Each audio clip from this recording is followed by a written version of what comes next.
أعوذ بالله من الشيطان الرجيم. بسم الله الرحمن الرحيم. إذا وقعت الواقعة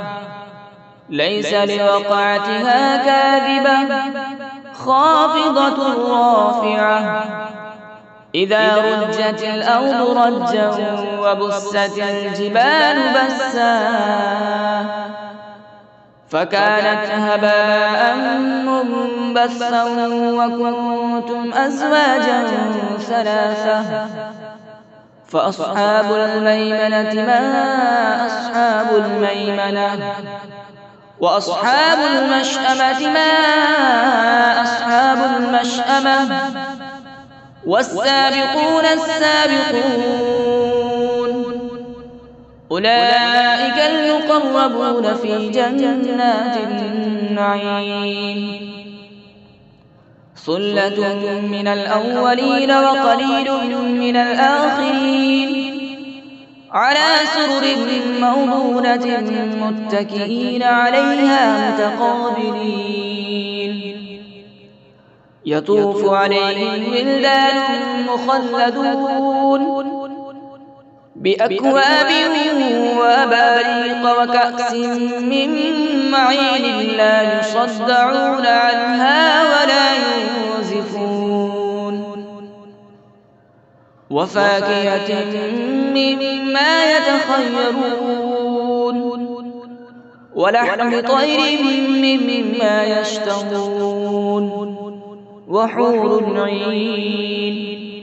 كأمثال اللؤلؤ المكنون جزاء بما كانوا يعملون لا يسمعون فيها لغوا ولا تأثيما إلا قيلا سلاما سلاما وأصحاب اليمين ما أصحاب اليمين في سدر مخضود وطلح منضود وظل ممدود وماء مسكوب وفاكهة كثيرة لا مقطوعة ولا ممنوعة وفرش مرفوعة إنا أنشأناهن إنشاء فجعلناهن أبكارا عربا أترابا لأصحاب اليمين ثلة من الأولين وثلة من الآخرين وأصحاب الشمال ما أصحاب الشمال في سموم وحميم وظل من يحموم لا بارد ولا كريم إنهم كانوا قبل ذلك مترفين وكانوا يصرون على الحنث العظيم وكانوا يقولون أئذا متنا وكنا ترابا وعظاما أئنا لمبعوثون أوآباؤنا الأولون قل إن الأولين والآخرين لمجموعون إلى ميقات يوم معلوم ثم إنكم أيها الضالون المكذبون لآكلون من شجر من زقوم فمالئون منها البطون فشاربون عليه من الحميم فشاربون شرب الهيم هذا نزلهم يوم الدين نحن خلقناكم فلولا تصدقون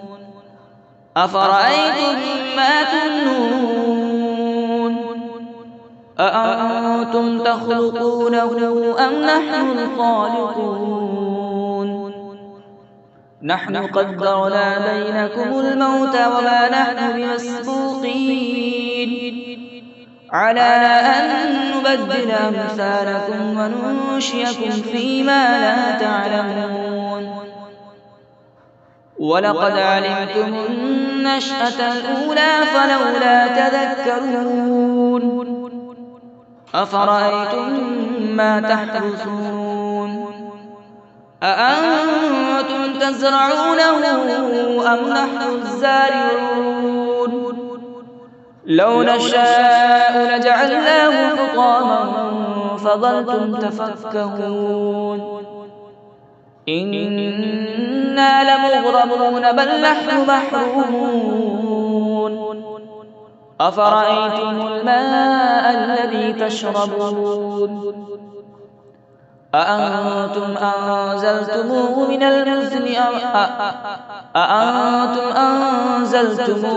المزن أم نحن المنزلون لو نشاء جعلناه أجاجا فلولا تشكرون أفرأيتم النار التي تورون أأنتم أنشأتم شجرتها أم نحن المنشئون نحن جعلناها تذكرة ومتاعا للمقوين فسبح باسم ربك العظيم فلولا أقسم بمواقع النجوم وإنه لقسم لو تعلمون عظيم إنه لقرآن كريم في كتاب مكنون لا يمسه إلا المطهرون تنزيل من رب العالمين أفبهذا الحديث أنتم مدهنون وتجعلون رزقكم أنكم تكذبون فلولا إذا بلغت الحلقوم وأنتم حين يومئذ تنظرون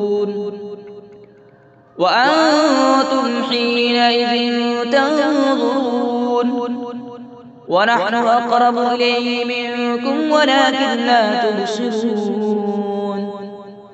فلولا إن كنتم غير مدينين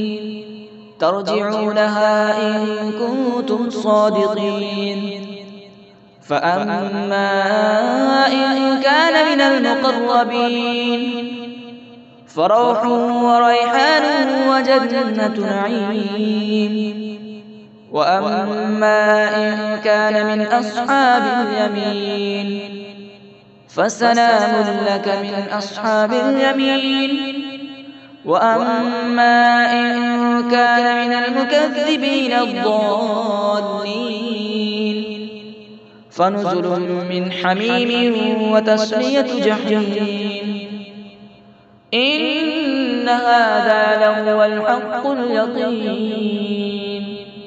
فسبح باسم ربك العظيم صدق الله العظيم.